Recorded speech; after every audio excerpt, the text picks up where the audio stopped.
Hello everyone, and thanks for tuning in. My name is James Finn. I'm the Senior Opinions Editor with the Middlebury campus, and I'm joined today by Koby Altman, class of 2004, the current GM for the NBA champion Cleveland Cavaliers. 2 years ago, champion, but it's okay.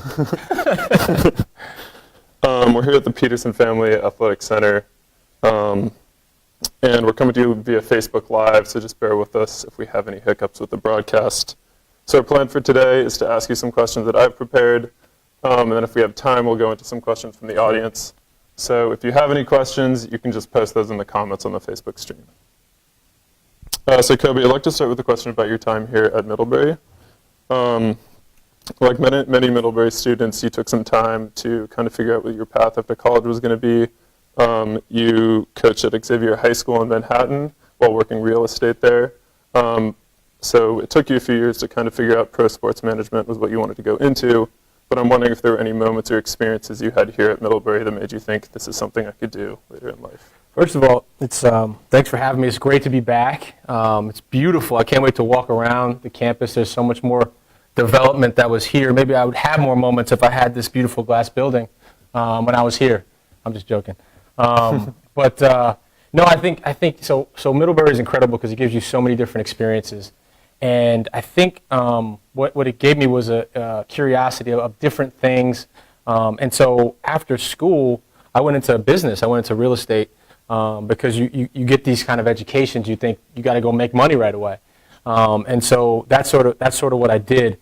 But when I was here, I had a wonderful basketball experience. I have some of the best friends in the world I met on the basketball team. I got married almost a month ago, and it was amazing having Middlebury friends there from the team be there at the wedding. But all those experiences sort of molded me, and I wanted to go do something in the business world right after this experience. I realized I wanted to get back in basketball about 3 years into it, into real estate. But I think it was the experiences of Middlebury, this college, this place, which is a really, really special place, that sort of motivated me to look outside the box and sort of push my business acumen, which helps me every day that I'm in basketball. Right. Cool. Your people skills have been recognized a lot by your peers in the basketball world as kind of your strongest asset. David Griffin, the former Cavs GM, said that you had the unique ability to make people feel comfortable no matter what the topic of conversation. And I'm wondering how your liberal arts experience here kind of informed that and helped you develop that trait. Absolutely. I think coming here from inner city Brooklyn, New York, it certainly opened my eyes to a ton of different things, from a socioeconomical background, meeting new people. I think the great thing about Middlebury is it pushes you to think globally, and sort of I went to Australia my junior year. And that was something that was, Middlebury sort of like, you want to go overseas, you want to do study abroad, you want to do this. And for 4 months, I was in Australia, meeting new people, learning new things. And so being from Brooklyn, which is like a dynamic, diverse place, to coming to here, getting an amazing education, meeting new people, going to Australia, all those experiences helped me become the person I am, and enlightened me and grew. I grew immensely in terms of my intellectual curiosity at this place. Right. And so that's helped me relate to so many different people, and be able to talk about a various range of topics. That's what a liberal arts education does, and this place definitely sort of pushed that on me. I didn't realize it at the time, but I was really growing in terms of intellectually, and being able to talk on a various range of topics. So that's certainly helped me for sure. Were there any moments or times during that experience here that were particularly challenging or tumultuous for you? I think, I always took it as an opportunity. And I think Middlebury, it's gotten so much better in terms of the diversity and the different international students that have come. But I always took it as sort of an opportunity to come and be sort of different and have people experience me and change the way they think about sort of maybe a minority on campus. Basketball certainly helped me integrate much faster than some of my minority counterparts. But I've always felt this place is really, really welcoming and and from the second I stepped on campus, and it was just a wonderful experience. So I'm sure there were some challenges if I really think hard enough, but I sort of thrived in this environment. I loved it, and obviously wouldn't change anything. So the path from playing D3 basketball to working as an NBA GM in an NBA front office isn't really one you see every day. And I'm just wondering if there are any moments where you were coming up in the basketball world where you felt like you were doubted or second-guessed yourself or kind of thought, can I really do this based on my background? I think every step along the way, you certainly have to prove yourself. But I think for me personally, I had to figure out if I can do it and have the confidence to do it and find that confidence. So every level that I went up to, whether it's starting even in high school, whether it was working out the best player in that school, and then going to Amherst College and coaching at Amherst College. They were just coming off a national championship and coaching that level of basketball. Realized I could relate to that level of basketball and help and be integral to that program. And then the next level was USA Basketball. And now I'm working with some of the best Division I coaches in the country and some of the best players in the country that are going to be top 10 draft picks at the time. Then I really realized, I was like, well, I can play in this space. But D3, I think, gives us a number of advantages. One is because we weren't given anything, we have this work ethic. We have this drive. And again, so you should have to outwork your competition. I also think coming from this school, we have an intelligence. We have sort of, I remember thinking back to my Middlebury experience. I had to write 500 papers. I hated that. I hated every second of writing papers, but I became a really good writer. And that's needed in any profession, because at the end of the day, you have to make arguments and support them with data, analytically drive home the points you want to make. And every day that we discuss players, I'm making an argument. And a lot of the times when I was starting as a scout, I had to write in-depth reports. And because I was such a good writer from this place, it really helped me. So I think D3 gives us a number of advantages. I think having a liberal arts education gives us a lot of advantages. No, you're not starting out on third base because you weren't a Division I player, you weren't an NBA player. But that work ethic and that intelligence really, really helps us. Here at Middlebury, year after year, Coach Brown's teams run kind of an up-tempo, fast-paced style. And while there's obviously a huge gap in skill and athleticism and size between the D3 college basketball level and the NBA, there are similarities between the style that we play here and styles that other D3 schools like Grinnell, for example, play to the NBA. And I'm wondering kind of what lessons you learned from the game here that translated to your work in the NBA. It's still skill level. Obviously, I think the difference between D3, D1, and NBA is size and athleticism. So you have tremendous size for the position, you have athleticism for the position, but the skill is still a skill. And you still want great shooters, great passers, people that think the game. And Middlebury's come such a long way since I've been here from the program Jeff Brown has built, and Russ Riley.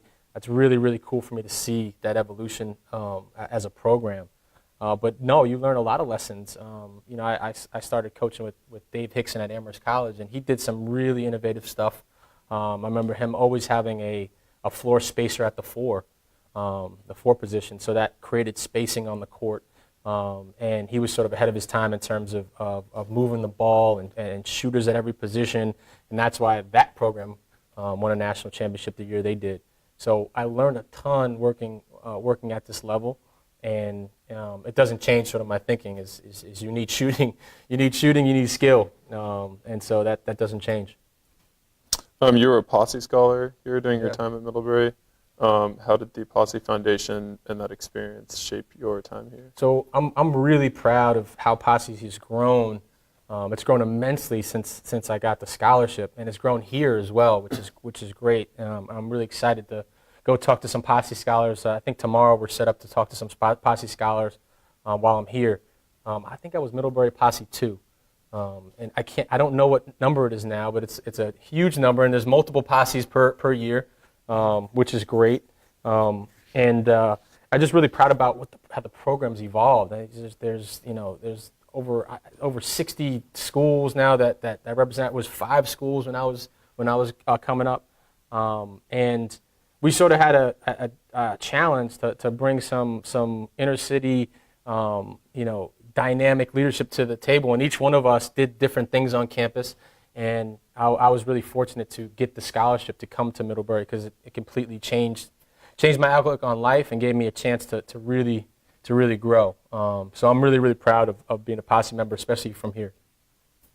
You're one of only 4 African American GMs in the NBA. If you compare that to the 70% of players in the NBA who are black, that's a proportionally very small number.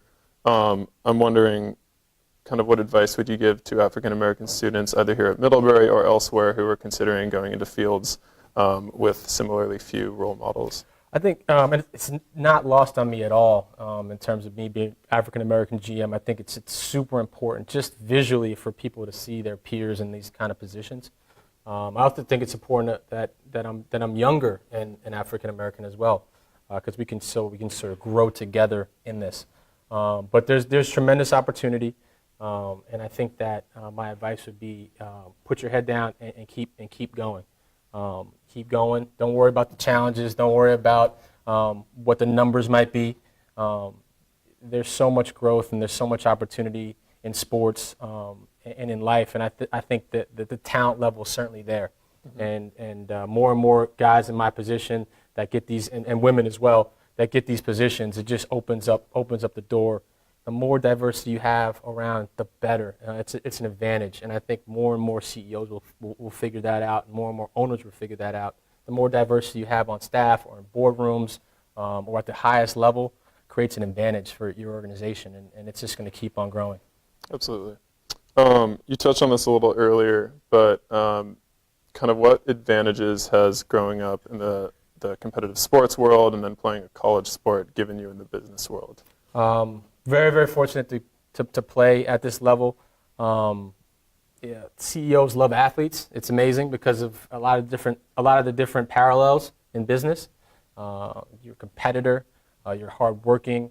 You can work on teams. You can relate to other people. You've been through adversity.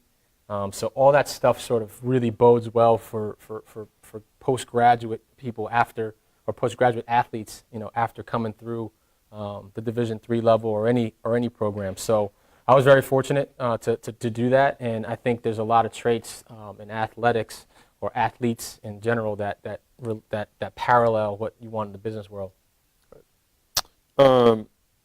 So before you earned your current position within the Cavs organization, you worked in some lower level roles. You mentioned your time at Amherst, and you coached at Xavier High School in Manhattan. I'm wondering what piece of advice you received during those early years that has really stuck with you, or a particular person who kind of mentored you that you haven't forgotten that you think about. I think about Sean Ford, who was my mentor at USA Basketball. I was very fortunate to be connected with him through the UMass Sports Management Program, which is a fantastic sports management program if you're thinking about doing something like that. And he sort of told me early on is don't turn away any opportunity. Every opportunity has a chance to grow, and you want to have great basketball experiences each year. And so whether it be at Amherst College, be at Southern Illinois, even back to Xavier High School, every year you want to grow your network and grow and have great basketball opportunities every year. And so don't talk yourself out of any position. Really push yourself moving forward. And USA Basketball was a wonderful experience for me. I like to say I was the best towel washer in the world when I was working for USA Basketball. And I got the Diet Cokes on ice every morning for the coaches. I was really good at that. But that opportunity showed that I can have that responsibility, be really good at that responsibility, and then keep growing. And so the next week I was watching coaches. I was working out players. I was watching film with coaches, and so still doing the towels and the Diet Cokes on ice, but also had different responsibilities. So never turn away an opportunity if you're passionate about the role. Absolutely. Well, looks like we're just about out of time. Koby, thank you so much for your time. Really appreciate you speaking with us. Awesome. And enjoy the rest of your time here on campus. Thank you.